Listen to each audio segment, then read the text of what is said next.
This iconic movie opening has been seen by almost everyone at least once in their life.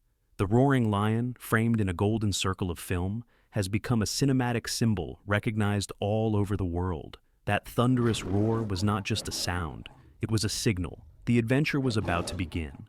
But behind this famous sound lies a story, and it is just as dramatic and surprising as any movie it ever introduced. Have you ever wondered who that lion really was? Let's take a look at the incredible journey of Leo the Lion, the face and voice of MGM. In 1916, a publicist named Howard Dietz was working for Goldwyn Pictures. He was asked to create a logo for the studio.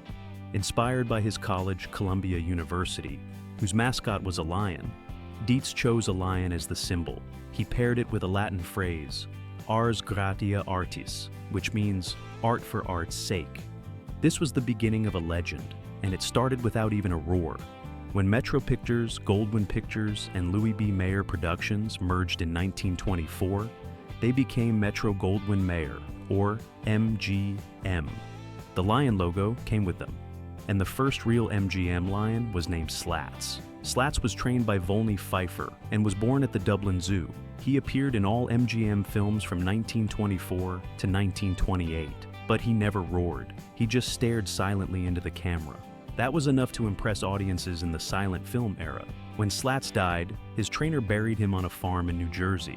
He even planted a pine tree over the grave so its roots would, in his words, hold down the lion's spirit. It may sound strange, but it showed the deep bond between man and animal. Then came the age of sound.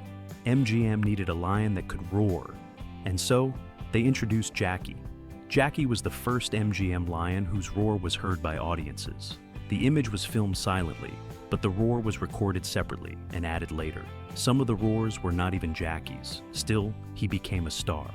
Jackie appeared in over a dozen MGM films and became famous for surviving many accidents. He lived through 2 train crashes, an explosion, an earthquake, and even a plane crash. In 1927, while being flown across the country, the plane went down in the mountains of Arizona. Jackie and the pilot survived for 4 days with only sandwiches, water, and milk. After that, Jackie was known as Leo the Lucky. MGM continued to experiment with color films and animation. They used several other lions for special productions. Among them were Telly, Coffee, and Tanner. Tanner was especially well known and appeared in most MGM color films and cartoons from the 1930s through the 1950s.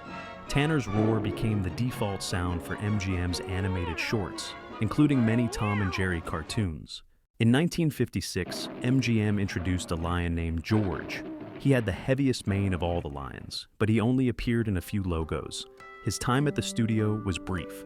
Then, in 1957, came Leo, the lion we know today. Leo was born in the Dublin Zoo and was purchased by MGM as a young cub.